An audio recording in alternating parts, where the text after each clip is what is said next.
gracious good day to one and all once again.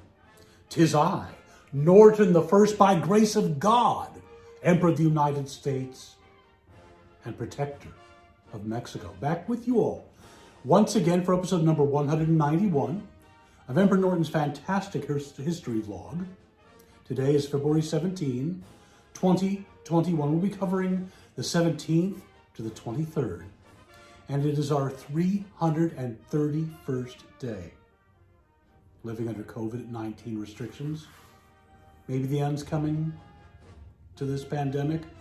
We shall see. Now, as many of you know, the Countess and I got our first shot of the vaccine just over a week ago. In about a week and a half, we'll be getting our second shot, if supplies hold out. That's the problem at this point. But nonetheless, even after getting the shot, we still need to wear our masks to protect others and also potentially ourselves.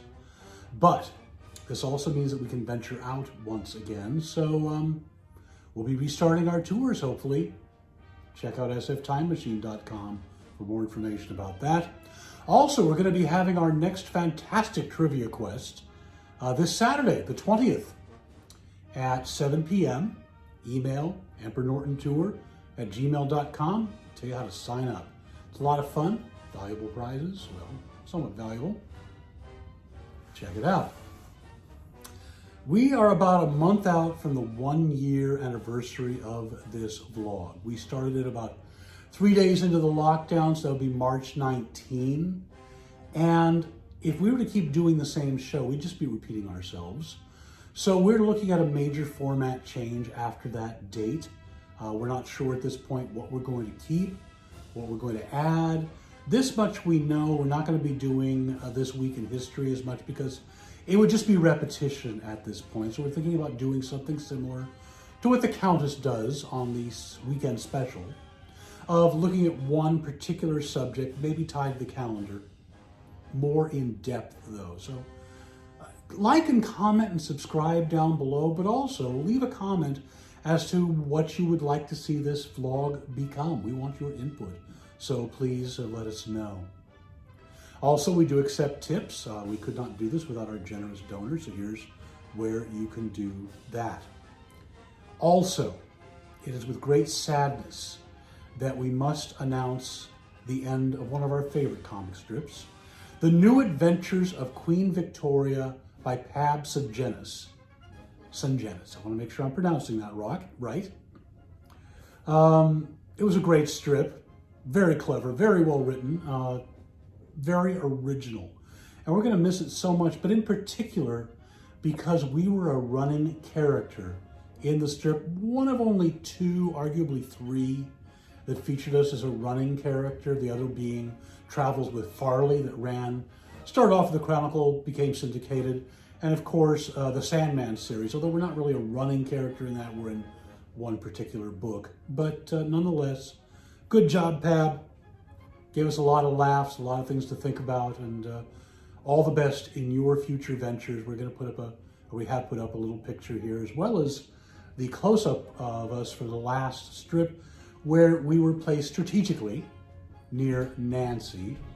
And, well, there are good reasons for that, but we'll leave that as a mystery, shall we? Let's now move on to our national days. Starting with the 17th, Random Acts of Kindness Day. Well, that's something we talk about a lot on this vlog, being kind to one another, so go out and do a random act of kindness. The 18th is Drink Wine Day. Well, that's pretty much every day. The 19th is Prevent Plagiarism Day. Well, as I always say, a stitch in time saves 9. The 20th is Cherry Pie Day, our favorite. The 21st is World Whale Day. We've got to save the whales, absolutely. We're still dealing with that. The 22nd is Be Humble Day, something that we try to practice every single day. And the 23rd is World Spay Day, so spay and neuter your pets, the entire menagerie. Well, except the birds and the tropical fish. Are spayed and neutered. That'd be kind of hard to do. Don't even want to think about that. Oh, you may have noticed there's a button missing from the imperial garments today, the uniform. So we recovered it, and luckily we have an excellent tailor, although we're not going to fall for his little new clothes thing again. I think you saw that a couple episodes ago. Well, enough of that. Let's move on to our Florida Man segment. Oh, we have 4 today. That's, I think, a record. Couldn't decide. They're all good. Let's start with the 18th. Florida man claiming to be an agent of God caught carrying rattlesnake in Jacksonville Beach. Sure, why not? The 19th. Jars of human tongues discovered under Florida man's home. Ew. That doesn't sound very pleasant, especially the people who are missing their tongues. Wherever the rest of them went. The 20th, Florida man attacks gas station clerk with corn dog stick over beer, cops say. Well, sounds reasonable to me. And the 21st, Florida man arrested with cocaine-stuffed Lunchables. I wonder what the kids got. Well, let's move on now to our San Francisco history, as we so often do. We're relying on John Ralston's wonderful book for about another month. This Date in San Francisco. Thank you, John, if you ever tune in. And we'll start with February 18, 1939. The Golden Gate International Exposition opens on Treasure Island. On February 1936, dredges of the U.S. Army Corps of Engineers began pumping sand from the bottom of the bay onto shoals north of Yerba Buena Island. As sand poured onto the shoals, its weight pushed softer material ahead of it. The rock seawall, over 3 miles long, was laid around the sandfill. As water drained from the sand into the bay, the sand settled and bulldozers finished leveling it. Loam from the Sacramento River and tons of fertilizer were laid on areas to be planted. Other surfacing was a combination of sand and oil-based asphalt laid down and rolled by machinery. A causeway 900 feet long by 110 feet wide was built to link Yerba Buena Island with Treasure Island. A pipeline under the Emperor Norton Bridge brought water from San Francisco to a reservoir on Yerba Buena Island, from which water flowed through 26 miles of pipes for irrigation to the GGIE plantings and water for the buildings. Building construction followed. GGIE buildings were temporary, like the 1959 Panama Pacific International Exposition. We'll come to that in a moment. Except for 2 aircraft hangars in the administration building, most buildings were plywood over wooden or steel frames with a variety of finishes. The GGIE's original theme of completion of the Golden Gate Bridge and San Francisco Bay Bridges, an added theme was a pageant of the Pacific. The GGIE opened officially on Saturday, February 18, 1939. At 7:15 a.m., the ferry building's big doors slid open and let early ferrygoers board the Yerba Buena. Over 101,000 would come to Treasure Island by ferry, almost 25,000 by car, and just under 900 by private boat. Official paid admissions that day, 127,222. Traffic moves slowly. At 12 noon, the carillon in the Tower of the Sun signaled opening ceremonies. And it would run until 1940. It was held over for a year, and then, well, World War II happened. We have a theme today because February 20th, 1915, was the opening of the Panama Pacific International Exposition. And by the way, we're going to talk a little bit about it, but if you want to learn more about probably the most beautiful World's Fair ever, pick up Laura Ackley's book, Jewel City. It's a wonderful book. I think it's available on Amazon, but just write to us at emperornortontour@gmail.com and we'll hook you up with her and get you a copy. It's a great, lavishly illustrated, extremely well-researched book, so check that out. In February 1911, a joint resolution of the United States Congress declared San Francisco the site of the Panama Pacific International Exposition of 1915, honoring the completion of the Panama Canal. San Francisco then proceeded with the Herculean tasks of site designation, architecture, engineering, lighting, and landscaping. After much debate, an early plan to locate the PPIE at the western end of Golden Gate Park was discarded in favor of what was then called Harbor View, a marshy, mostly uninhabited area on San Francisco Bay at the northern end of San Francisco. By 7 o'clock in the morning of February 20th, 1915, bells, whistles, sirens, and cannons were going off all over San Francisco. A crowd of 150,000, led by Governor Hiram Johnson and Mayor Sonny Jim Rolfe, started down Van Ness Avenue from the unfinished new City Hall. Rolfe was so excited he ran the whole way. The gates opened, the crowd heard dedicatory, that's a tough word, speeches, and then 3,000 miles away, President Woodrow Wilson pressed a button and Calder's fountain of energy spouted to life. The PPIE would run until December 4th, 1915, welcoming over 18 million guests. Visitors included former Presidents Theodore Roosevelt and William Howard Taft, William Jennings Bryan, Assistant Navy Secretary Franklin D. Roosevelt, and his wife Eleanor. Music was performed under the direction of John Philip Sousa. Bernard Maybeck's Palace of the Fine Arts was the only building to survive the PPIE, or was not torn down or moved. There are a couple that survived. In the 1950s, when Maybeck was still living, a campaign began to remodel or rebuild the original temporary and wood plaster structure. The original was torn down and a replica in reinforced concrete, dedicated in 1967. As I said, we've merely scratched the surface there. Learn more about the two of the three World's Fairs to come to San Francisco. The other one being the 1894 Midwinter Exposition in Golden Gate Park. Excuse me, we're a little hoarse today. Well, let's move on to our other history for today. And we'll start in 1801, on the 17th of February. The U.S. House of Representatives breaks an electoral college tie by electing Thomas Jefferson as president over Aaron Burr. 1815, the Treaty of Ghent, ratified by the U.S. Senate and signed by President James Madison, ending the War of 1812 over a month after it was signed in Europe. 1878, the first telephone exchange in San Francisco opens with 18 phones. I believe that building was on Grant near the Chinatown Gate. 1913, the New York Armory Show introduces Picasso, Matisse, and Duchamp to the U.S. public. It caused a scandal. 1958, the comic strip BC first appears. Clams Got Legs.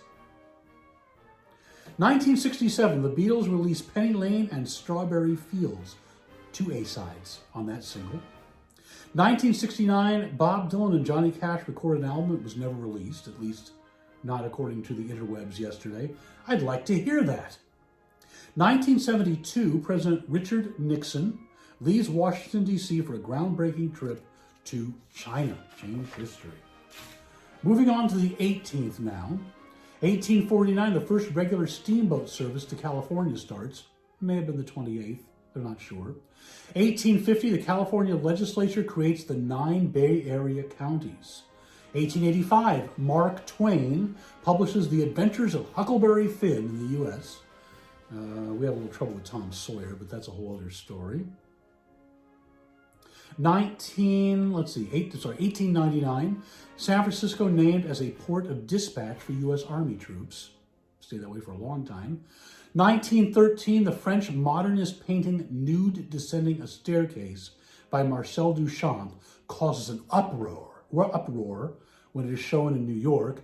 And in 1960, Walter O'Malley, the owner of the Los Angeles Dodgers, purchases Chavez Ravine for $494,000. Let's move on to the 19th now. 1878, Thomas Edison is granted a patent for his gramophone, the phonograph. 1906, Will Keith Kellogg and Charles D. Bolin found the Battle Creek Toasted Cornflake Company, now the multinational food manufacturer Kellogg's. By the way, if you've never seen the movie Road to Wellville, we just rewatched it recently. Hilarious, all about another Kellogg, but the actual inventor of the cornflake. 1913, the first prize inserted into a Cracker Jack box. 1942, Japanese citizens are detained and confined. 1945, the U.S. Fifth Fleet launches invasion of Iwo Jima against the Japanese with 30,000 U.S. Marines. We'll come back to that in a moment. 1953, Georgia approves the U.S.'s first literature censorship board. 1960, Bill Keane's Family Circus comic strip debuts. It's now done by his son, Little Billy, yes indeed. 1963, The Feminine Mystique by Betty Friedan, widely credited as the start of the second wave of feminism, is published. 1968, Mr. Rogers' Neighborhood debuts on NET, now PBS. Won't you be my neighbor? Oh dear, Bummer's acting up again. What are you going to do? 1977, the Space Shuttle Enterprise makes its first test flight atop a 747 jetliner. That was not one that actually flew into orbit. It was one just to test the aerodynamics. 1981, George Harrison is ordered to play Abco Music $587,000 for, quote, subconscious plagiarism of his song My Sweet Lord with Ronnie Mac's song He's So Fine. I still think he got a raw deal. 1992, San Francisco porn producer Jim Mitchell is found guilty of killing his brother, Artie. Let's move on to the 20th. The U.S. Postal Service is created. The U.S. Postal Service created postage is 6 to 12 cents depending on the distance, and it still hasn't been destroyed yet. 1873, University of California gets its first medical school, UCSF. 1931, Congress allows California to build the Emperor Norton Bridge. 1939, the American pro-Nazi organization, the German-American Bund, hold a rally at Madison Square Garden and 20,000 people attend. There's a great documentary about that. A Night at the Garden, I think it's called. Anyway, check it out. I'll try to put the proper name up. I should have looked that up beforehand. Oh well. 1941, the first transport of Jews to the concentration camp leaves Plotzk, Poland. 1959, a 16-year-old Jimi Hendrix plays his first gig in the Temple de Hirsch synagogue basement in Seattle. He is fired from the band after the first set due to wild flame. Can you imagine? 1962, John Glenn becomes the first American to orbit the Earth aboard Friendship 7. Godspeed, John Glenn. Moving on to the 21st, 1782, U.S. Congress resolves the establishment of a U.S. Mint. 1848, Karl Marx and Friedrich Engels published the Communist Manifesto in London. 1874, the Oakland Daily Tribune begins publication. 1925, the first issue of the New Yorker magazine is published, our favorite magazine. 1931, Alka-Seltzer is introduced. Mamma mia, that's some spicy meatball. 1947, the first instant developing camera demonstrated by Edwin Land at the Optical Society of America in New York City. Polaroid. 1965, rights activist Malcolm X is shot dead by a Nation of Islam followers at Audubon Ballroom in New York City. 1972, Richard Nixon becomes the first president to visit China, normalizing relations between the countries in a meeting with Chinese leader Mao Zedong in Beijing. 1972, Michael Weller's Moon Children premieres in New York City, a real favorite of ours. In fact, we played Norman in a production of that in sometime in the mid-1970s. 1975, Watergate figures John Mitchell, H.R. Haldeman, and John D. Ehrlichman are sentenced to 2 to 8 years for conspiracy and obstruction of justice. 2003, Bill Maher's political talk show Real Time with Bill Maher debuts on HBO. We find ourselves agreeing with him less and less. Still puts on a good show, though. Let's move on to the 22nd, 1630. Native American Indians introduce the Pilgrims to popcorn at Thanksgiving. In return, the Pilgrims give them smallpox. 1903, due to drought on the U.S. side of Niagara Falls, runs short of water. Niagara Falls. Slowly I turned, step by step, inch by inch. Enough of that. 1904, the cornerstone of the Shereth Israel Synagogue is laid here in San Francisco, our synagogue. Let's move on to the 23rd, 1455. Gutenberg prints his first Bible. It's an estimated date. 1836, the Alamo is besieged for 13 days until March 6 by Mexican army under General Santa Anna. Entire garrison eventually killed. Remember the Alamo. 1886, the Times of London publishes its first classified ad, the world's first classified ad. 1887, U.S. Congress grants Seal Rocks to San Francisco. I've been wondering about that. And it sits within territorial waters. It's just offshore. Not really sure why the Congress got involved. I'll have to do some more research on that. Also, they weren't seals, they were sea lions. And they aren't there anymore. They're at Pier 39, but that's a whole other story. 1896, the Tootsie Roll is introduced by Leo Hirschfeld. 1940, Walt Disney's animated movie Pinocchio is released. And 1945, U.S. Marines raise the American flag atop Mount Suribichi in Iwo Jima, the photo of which by Joe Rosenthal later became iconic, inspiring the Marine Corps War Memorial sculpture. 1954, the first mass inoculation against polio by Jonas Salk with the Jonas Salk vaccine takes place at Arsenal Elementary School in Pittsburgh. You know what? It worked. Don't hear about polio much anymore, do you? Hopefully we won't hear much about COVID anymore eventually once everybody gets vaccinated. Well, let's now move on to our births for today. Starting with the 17th, 1844, Aaron Montgomery Ward, yes, the founder of the mail-order business Montgomery Ward. Didn't know his first name was Aaron, though. 1867, William Cadbury, the British chocolate maker, the Cadbury eggs. Ooh, I think they're in season. 1924, Margaret Truman, the presidential daughter of Harry S. Truman, also a writer.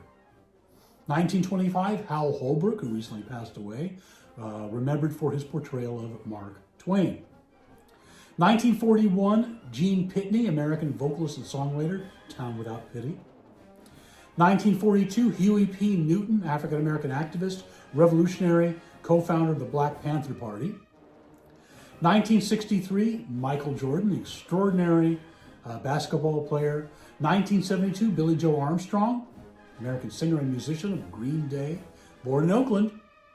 1981, Paris Hilton, who's famous for being famous. Let's move on now to the 18th, 1677, Jacques Cassini, French astronomer, discovered the rings of Saturn. 1848, Louis Comfort Tiffany, glassmaker, stained glass windows, beautiful. There are some gorgeous ones down at Cypress Lawn in the mausoleums. Go check those out. They are well worth it. They are incredible. 1890, Adolphe Mongenou, American actor, on the front page, the first version of A Star is Born, is born in Pittsburgh. 1890, Edward Arnold, American actor, Mr. Smith Goes to Washington. 1895, George Gipp, the Gipper, American football player. 1896, André Breton, French poet and writer, founder of Surrealism. That's my imitation of Cubism. Not Surrealism. How do you do Surrealism? Create the never-ending plane or whatever that's called. Not sure. Where were we? Oh yes, 1898, Enzo Ferrari, racing car manufacturer. 1920, Bill Cullen, a TV game host. Over 20 different games he hosted, one of the greats. 1920, Jack Palance. I suppose I should do a one-armed push-up now in honor of the great actor. 1922, Helen Gurley Brown, the publisher, editor-in-chief of Cosmopolitan magazine. 1925, George Kennedy, another actor known for Cool Hand Luke, Airport, Blue Moon Night. 1930, one of our favorite cartoonists, Gahan Wilson, known as the Michelangelo of the Macabre. He just passed away recently. 1931, Johnny Hart, who did The Wizard of Oz in BC, which we referred to earlier. Also 1931, Toni Morrison, American writer of Tar Baby, Beloved, Song of Solomon. First African-American woman to win the Nobel Peace Prize, and she won that in 2010. 1932, Milos Forman, the award-winning director of One Flew Over the Cuckoo's Nest, Amadeus, Hair. 1933, Yoko Ono Lennon, singer, songwriter, artist, widow of John Lennon. 1934, Audre Lorde, feminist activist, writer. 1950, Sybil Shepherd, the actor with Moonlighting, The Last Picture Show. 1950, director John Hughes, The Breakfast Club, Ferris Bueller, etc. 1954, John Travolta, the actor. 1957, Vanna White from Wheel of Fortune. 1964, another actor, Matt Dillon, not Matt Damon, Matt Dillon. In 1965, Dr. Dre, the rapper. 1982, Courtney Act, real name Shane Jenek, Australian drag queen, pop singer, entertainer, was on RuPaul's Drag Race. In fact, I believe Courtney Act was the first one to ever be booted off the show, but that's a whole other story. I think also the first one to vomit on the show. Let's move on to the 19th, 1473, Nicholas Copernicus, the Polish mathematician and astronomer who theorized that the planets revolve around the sun. 1952, Amy Tam, the novelist, Joy Luck Club. You know, the character Waverly is named after Waverly Place in Chinatown, where she grew up. Oh, I left off 1924, Lee Marvin, another actor. 1960, Prince Andrew, also known as the Duke of York. 1963, the singer Seal. Moving on to the 20th, 1902, Ansel Adams, the wonderful photographer born in San Francisco. If you ever go into the Hotel St. Francis, there's some wonderful pictures he took of the Patent Leather Bar. Grand Duchess Judy Leff turned us on to that, and it's quite a story, but she'll have to tell you that one. 1906, Gail Gordon, actor and comedian, our Miss Brooks, Here's Lucy. Mr. Mooney. Where are we? 1924, Gloria Vanderbilt, the fashion designer, socialite, heiress, mother of Anderson Cooper. 1925, one of our favorite directors, Robert Altman, you know, MASH, Nashville, Popeye. Oh, his Popeye's amazing. 1927, Roy Cohn, the Grand Inquisitor for Senator Joseph McCarthy, one of the most evil people ever born. Donald Trump's mentor, hello. I won't go there very long. 1927, the actor Sidney Poitier, first black actor to win an Oscar for Best Actor. 1942, Mitch McConnell. 1946, Jay Giles, the rock guitarist. Yes, there was a Jay Giles in the Jay Giles Band. Also 1946, Sandy Duncan, the actor.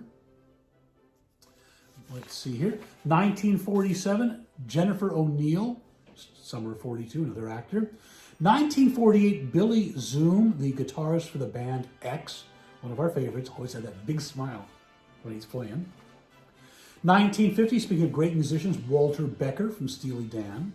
1954, Patty Hearst Shaw, Patty Hearst, you know, Tanya from the Symbionese Liberation Army, but also she's just delightful in all those John Waters movies. I love that. 1963, the basketball player and famous bad boy, Charles Barkley. 1967, Kurt Cobain from Nirvana. 1969, Vaginal Davis, American drag queen, author, and performance artist. And 1984, Trevor Noah, South African comedian and host of The Daily Show, took over for Jon Stewart. Now, I was a big fan of Jon Stewart, okay? And I had my doubts about Trevor Noah, but he's been doing a great job, especially during the pandemic. If you haven't really watched him much, just tune in. It's well worth it. Well, moving on to the 21st now, 1925, the film director Sam Peckinpah, Wild Bunch, Straw Dogs. 1927, Irma Bombeck, the American humorist, The Grass is Always Greener Over the Septic Tank. 1933, one of the great singers, as well as being a civil rights activist, Nina Simone. Also 1933, Bob Rafelson, the American film director, Five Easy Pieces, but he also did the Monkey movies Head, which I guess you'd see someday. 1934, Rue McClanahan, one of the Golden Girls, Blanche. 1940, Representative John Lewis, who just passed away recently, a giant of the civil rights movement. 1943, David Geffen, American record producer, Geffen Records, Asylum, film studio executive, DreamWorks SKG. 1946, Tricia Nixon Cox, the daughter of Richard Nixon. 1946, the actor, gender neutral, Tyne Daly from Cagney and Lacey, Do Tyne Daly. 1949, Jerry Harrison, keyboard player and guitarist from Talking Heads, one of our favorite bands. 1955, Kelsey Grammer from Cheers and Frasier. 1979, Jordan Peele, actor, comedian, director, writer. 1987, Elliot Page, formerly known as Ellen Page, his birth name, was in Juno, LGBT activist, just came out recently as transgender. That takes a lot of bravery, especially in Hollywood. Let's move on to the 22nd now, the influential Rabbi Rashi in the year 1040. 1732, George Washington, first President of the United States and Commander-in-Chief of the Continental Army, father of our country, well, your country. 1857, Robert Baden-Powell, the founder of the modern scouting movement. 1892, Edna St. Vincent Millay, poet, dramatist, feminist. 1907, Robert Young, father knows best. Marcus Welby. In 1926, Bud Yorkin, who sometimes gets forgotten next to Norman Lear's partner, because he was the co-creator of All in the Family. 1932, Senator Ted Kennedy, the late senator, the last of the sons of the Kennedy clan. 1944, director Jonathan Demme, directed Silence of the Lambs, Philadelphia. And didn't he direct Stop Making Sense, the Talking Heads movie? I have to look that one up. 1944, Robert Kardashian, who unfortunately gave us the Kardashians. 1962, Steve Irwin, the Australian naturalist and TV personality, the crocodile hunter who died so tragically. 1963, Pebbles Flintstone, the fictional character on the Flintstones. Abba-dabba-goo! 1975, Drew Barrymore, the actor. Moving on to the 23rd, 1685, George Frederick Handel, German-British Baroque composer and organist, the Messiah. He wasn't the Messiah. Handel's Messiah is very famous. 1868, W.E.B. Du Bois, American civil rights activist, writer, founder of the NAACP. 1889, Victor Fleming, American film director of The Wizard of Oz and Gone with the Wind. Of course, there were multiple directors on both movies. 1960, Naruhito, the current emperor of Japan since 2019. Hats off to emperors. Let's now move on to our deaths for today. Starting with the 1673, the French playwright Moliere wrote The Misanthrope and The Imaginary Invalid. We played the lead in The Imaginary Invalid once. It was a lot of fun. We'll go to that. 1890, Christopher Latham Scholes, American newspaperman, politician, and inventor of the typewriter. 1909, Geronimo, the Apache chief, dies at the age of 79. And according to the web at least, his name meant one who yawns. Excuse me. 1924, Henry Bacon, the architect of the Lincoln Memorial. 1962, Joseph Kearns, the actor. He played George on Dennis the Menace. I wonder if Dennis killed him. I always figured Dennis would kill him eventually. 1982, Lee Strasberg, the acting coach and actor. He was in The Godfather Part 2. 1982, Thelonious Monk, the American jazz pianist and composer, one of the greats.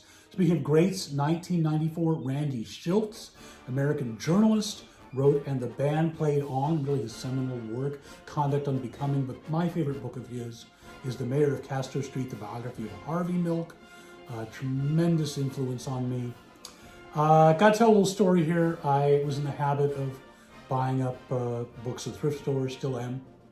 And I was always searching for a nice first edition of The Mayor of Castro Street. Found it in a thrift store in Palm Springs. open it up to the first page, as I was in the habit of doing, and it was autographed by Randy Schultz. A few years later, I was at a gathering for Harvey Milk's birthday at Castro Camera here in San Francisco, and all the people that used to work with Harvey Milk back in the day were there. I got them all to autograph it. Maybe I'll put up a picture. It's worth seeing. Moving on to the 18th, 1294, Kublai Khan, the Mongol emperor, founder of the Yuan dynasty in China. 1546, Martin Luther, the key figure in the Protestant Reformation. 1564, Michelangelo, the sculptor and painter, Sistine Chapel, David, who, by the way, isn't circumcised. Hello, Jewish. 1902, Charles Louis Tiffany, the American jeweler and founder of Tiffany & Company. 1967, Robert Oppenheimer, the father of the atomic bomb, the Manhattan Project. 1977, Andy Devine, American character actor, Adventures of Wild Bill Hickok, stagecoach, had the privilege of singing behind him once in a choir while he recited The Night Before Christmas at Five Crowns restaurant in Corona del Mar, one of the highlights of my life. What can I tell you? Moving on to the 19th, 1997, Deng Xiaoping, Chinese revolutionary and the paramount leader of China from 1978 to 1992. 1997 as well, Leo Roston, the American writer and humorist, wrote the books The Joys of Yiddish. If you ever want to learn more about Yiddish, that's the book to go to. Very funny, too. 2002, Sylvia Rivera, American gay liberation and transgender activist. 2016, Harper Lee, the author of To Kill a Mockingbird. I wonder if that's what the Georgia Censorship Board was created for. I think it might have been. Moving on to the 20th, 1895, Frederick Douglass, African-American abolitionist, lecturer, and editor who also was an escaped slave. 1920, Robert Peary, American Arctic explorer who claimed to have been the first to reach the geographic North Pole. 1966, Chester Nimitz, American admiral who commanded the U.S. Pacific Fleet in World War II. 1999, Gene Siskel, the American film critic, half of Siskel and Ebert. 2005, actor Sandra Dee. Also 2005, one of our absolute favorites, Hunter S. Thompson, Dr. Gonzo. Raoul Duke. Yeah, numerous pen names. Fear and Loathing in Las Vegas is one of our favorite books. 2010, former U.S. Secretary of State and General Alexander Haig Jr. The 21st, as we said earlier, 1965, Malcolm X was assassinated. 1993, Harvey Kurtzman, American cartoonist and founding editor of Mad Magazine, along with Will Eisner. 2005, I don't know if he got nationwide or not, I think he did. The evangelist Gene Scott. I know he was on in Los Angeles, always getting thrown off the air. Real interesting fellow. 2018, Billy Graham, American Baptist evangelist, described as one of the 20th century's most influential Christian leaders. Y'all give him that. 2019, Peter Tork, the bass player for the Monkees. Let's move on to the 22nd. Amerigo Vespucci in 1512. America's named after him, or I guess we could have called it Vespucci Land. Hats off to the Firesign Theater for that one. 1968, Peter Arno, one of the great cartoonists of the 1950s and 60s, did a lot of one panel, did a lot for the New Yorker magazine, also I think Playboy. 1976, Florence Ballard from the Supremes. 1987, oh, this one really was hard for me. Andy Warhol, one of the most influential artists of the 20th century, also filmmaker, also discoverer of the Velvet Underground, or producer of the Velvet Underground, I guess. 1994, Papa John Creech, blues violinist, hot tune of the Jefferson Airplane, Jefferson Starship. Of course, Madonna wrote that song about him, Papa John Creech, I'm Keeping My Baby. I don't know why she addressed it to him, but there you go. 2002. Wow, we're getting a lot of my favorites today. Chuck Jones, American animator, cartoonist, best known for his work with Warner Brothers. Also, The Grinch Who Stole Christmas, He was very influential in helping to create Bugs Bunny, Daffy Duck, Wile E. Coyote, The Roadrunner, Porky Pig. Just finished a 3-part series, soon to be 4-part, on the history of the Warner Brothers cartoons and Termite Terrace and all that. If you're a fan of animation, email me. I'll send you the link. It's a great, great series. They did a good job. 2002, the American journalist Daniel Pearl, who was beheaded by, I believe, was the Taliban? Not remembering now. I think it was the Taliban, somewhere in the Mideast. And 2018, Nanette Fabray, American actor and singer. The 23rd, 1821, John Keats, the poet. 1848, John Quincy Adams, the 6th president of the United States. 1930, Mabel Normand, American silent film actor, director, and comedian. There's a lot of the early Charlie Chaplin movies. 1944, Leo Baekeland, the inventor of Bakelite plastic. 1965, Stan Laurel. And 2019, again, one of my favorites, the actor Katherine Hellman.